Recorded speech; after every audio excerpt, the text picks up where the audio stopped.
हाँ दोस्तों नमस्कार। एक बार फिर से आप सभी लोगों का आपके अपने YouTube channel physics with concept पर दिल खोल करके हार्दिक स्वागत और अभिनंदन है। तो दोस्तों आज की क्लास में हम लोग देखने वाले हैं कि जो हमारा सत्र 2022-23 जो चल रहा है उस सत्र में हमारा हर सब्जेक्ट का 30% कम हुआ है। तो 30% हर सब्जेक्ट में कम हुआ है। तो यहाँ पे हम लोग देखने वाले हैं कि जो हमारा फिजिक्स सब्जेक्ट है उस फिजिक्स सब्जेक्ट में 30% में क्या क्या कम हुआ है। हालांकि अगली बार समझ में आ रहा था भाई कोरोना वायरस आ गया था, 30% कम होना वहाँ पे लाजमी था, लेकिन यहाँ पे 30% किस लिए कम हो रहा है, क्या कम हो रहा है, कुछ समझ में नहीं आ रहा है। लेकिन कम हुआ है तो हुआ है भाई। हमें जो 30% कम हुआ है उसको अगर आप पढ़ना चाहते हैं, इच्छा है तो आपको पढ़ाया जाएगा, लेकिन एग्ज़ाम टाइम में आपको उस पर एक भी समय नहीं देना है। जो भी समय देना है आपको 70% वाले पे समय देना है ताकि आप अच्छा से अच्छा अपने एग्ज़ाम के लिए स्कोर कर सकें। ठीक है, तो बिना देर किए हुए हम लोग देख लेते हैं कि हमारे 30% सिलेबस में क्या क्या कम हुआ है। तो 30% देखिए भाई, हमारी जो बुक है यानी फिजिक्स की दो पार्ट में है ना, खंड का और खंड खा में। तो खंड का की अगर बात करें तो खंड का में हमारे 5 इकाई है। खंड का में कितनी इकाई है? 5 इकाई है। और उस इकाई 5 में जो आपका इकाई 1 है स्थिर वैद्युतिकी, जिसको हमने लगभग दोस्तों कंप्लीट करा लिया है। छठा चैप्टर यानी जो हमारा चल रहा है यानी स्थिर वैद्युतिकी में। हालांकि स्थिर वैद्युतिकी इकाई 1 हमारा तो पूरी तरीके से खत्म है। अब इकाई 2 हम लोग पढ़ रहे थे, इकाई 2 का लास्ट चैप्टर हम लोग पढ़ रहे हैं।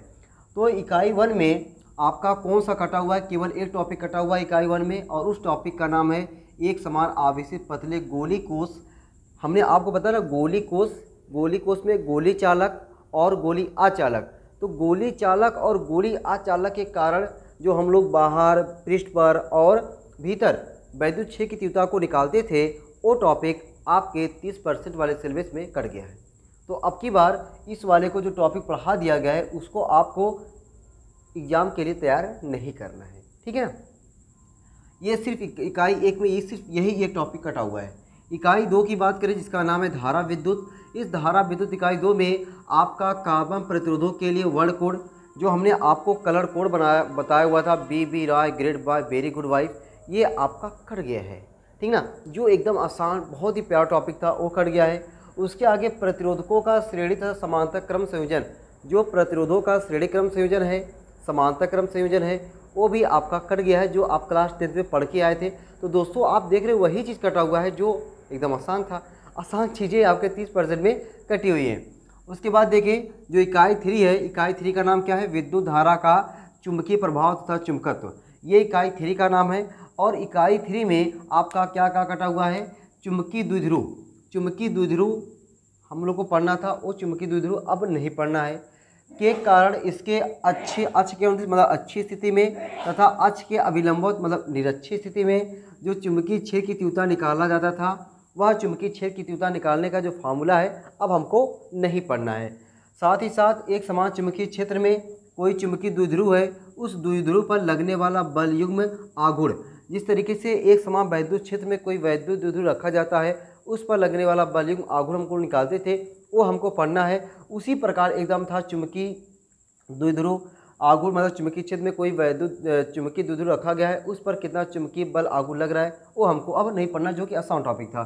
चुंबकीय अवयव क्या होता है वो नहीं पढ़ना है। अनुचुंबकीय पदार्थ, परिचुंबकीय पदार्थ तथा लौह चुंबकीय पदार्थ, ये अब हमको नहीं पढ़ने हैं, इसके एग्जाम्पलों को नहीं पढ़ना है। विद्युत चुंबकत्व तथा इसको प्रभावित करने वाले कारक, अस्थायी चुंबक, ये सब टॉपिक अब हमको नहीं पढ़ना है, 30% में काट दिया गया है। ये तो हुआ हमारा इकाई 3 का। इकाई 4 की बात करें, वैद्युत चुंबकीय प्रेरण तथा प्रत्यावर्ती धारा, ये चैप्टर का नाम है। इस चैप्टर में हमको केवल 2 टॉपिक नहीं पढ़ना है। तो वैद्युत चुंबकीय प्रेरण तथा प्रत्यावर्ती धारा में हमको क्या क्या नहीं पढ़ना है? शक्ति गुणांक और वाटहीन धारा, ये दो टॉपिक हमको नहीं पढ़ना है। और जो हमारा इकाई खंड का जो इकाई 5 है, नहीं लास्ट इकाई है, उसमें इकाई का नाम क्या है? वैद्युत चुंबकीय तरंगे। वैद्युत चुंबकीय तरंगों में हमें विस्थापन धारा पढ़ना है। विस्थापन धारा तो पढ़ना है, लेकिन विस्थापन धारा की आवश्यकता ये हमको नहीं पढ़ना है। तो तो आप देख रहे हैं भाई किस तरीके से कटी पिटी टॉपिक है जो हमको नहीं पढ़ना है, वो आप लोग ये जगह सब बढ़िया तरीके से नोट कर लेंगे ताकि वो आपको समझ में आए कि ये टॉपिक हमको नहीं पढ़ना है, ना ही उसका हमें एक भी क्वेश्चन लगाने की ज़रूरत है। कब? जब एग्जाम टाइम आ जाएगा तब के लिए।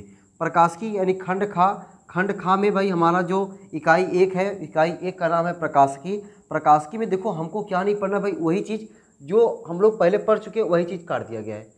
नहीं काटता तो कोई ढंग से काटता ना, लेकिन क्या है वही चीज़ काटा है जो हम लोग ने पहले पढ़ा हुआ। देखो जरा, गोली दर्पण भाई सब लोग जानते हैं, गोली दर्पण वो कट गया है। दर्पण सूत्र 1/या बराबर 1/v + 1/u, हालांकि वो पहले भी कभी एग्जाम में नहीं आता था, अब काट दिया गया है। प्रकाश का परावर्तन ये कट गया है, ये भी कभी नहीं आता था। प्रकाश का प्रकीर्णन ये कटा हुआ है। आकाश का नीला वर्ण यानी आकाश का रंग नीला क्यों होता है। साथ ही साथ सूर्योदय एवं सूर्यास्त के समय आकाश में सूर्य का रक्ताभ दृष्टिगोचर होना। सूक्ष्मदर्शी और दूरदर्शकों मतलब दूरदर्शी की विभेदन क्षमता, ये हमको नहीं पढ़ना है।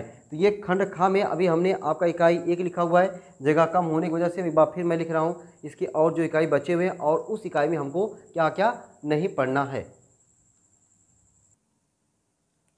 हाँ तो भाई, तो खंड खा में जो प्रकाशिकी आपका चैप्टर था इकाई 1, तो इकाई 1 में प्रकाशिकी हमने आपको बता ही दिया था क्या क्या कटा हुआ है।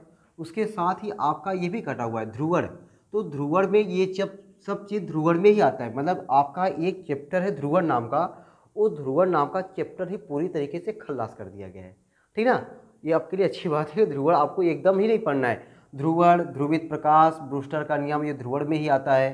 समतल ध्रुवित प्रकाश तथा पोलेराइडों का उपयोग, ये पूरे आपका ध्रुवण का चैप्टर ही है, और ये चैप्टर ध्रुवण नाम का पूरी तरीके से आपका कट गया है।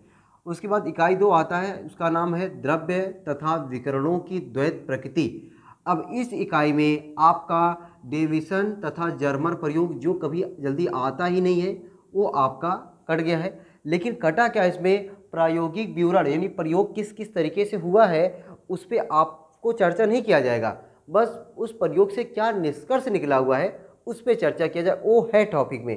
ठीक ना, प्रायोगिक विवरण नहीं, प्रायोगिक विवरण कैसे कैसे प्रयोग हुआ है वो नहीं पढ़ना है, बस उस पर क्या निष्कर्ष निकला हुआ है उसके बारे में हमको पढ़ना है। देखो, विवरण नहीं ना दिया जाए, केवल निष्कर्षों की व्याख्या की जाए, ये डेविसन था जर्मन प्रयोग का। उसके बाद आपका जो इकाई 3 है उसका नाम है परमाणु तथा नाभिक, जो आपका लगभग केमिस्ट्री पोर्शन में आता है, केमिस्ट्री वाला टॉपिक है। उसमें आपको रेडियो एक्टिविटी ये आपको नहीं पढ़ना है।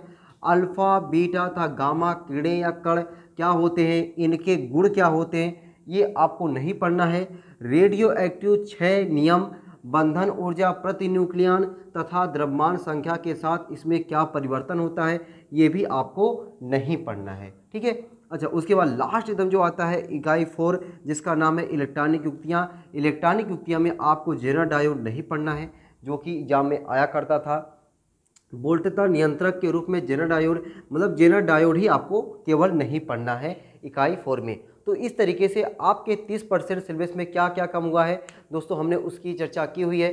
तो ये वीडियो उन सभी अपने दोस्तों भाइयों के साथ ज़रूर भेजें जो अभी भी असमंजस में है कि 30% में क्या क्या कटा हुआ है। तो हमने 30% फिजिक्स में क्या क्या कटा हुआ है उसको बाकायदे लिखा हुआ है, और एक एक चीज़ क्या क्या कटा हुआ पूरा लिखे हुए हैं, ताकि आपको कोई दिक्कत ना हो। अब इस चीज़ को आप लोग जरूर नोट कर लीजिएगा और दिमाग में रखिएगा कि हमको ये टॉपिक नहीं पढ़ना है, उस पर न्यूमेरिकल नहीं लगाना है। ठीक है, तो फिर मिलते हैं अगली वीडियो में अपने नए टॉपिक के साथ। तब तक के लिए सबको बाय बाय।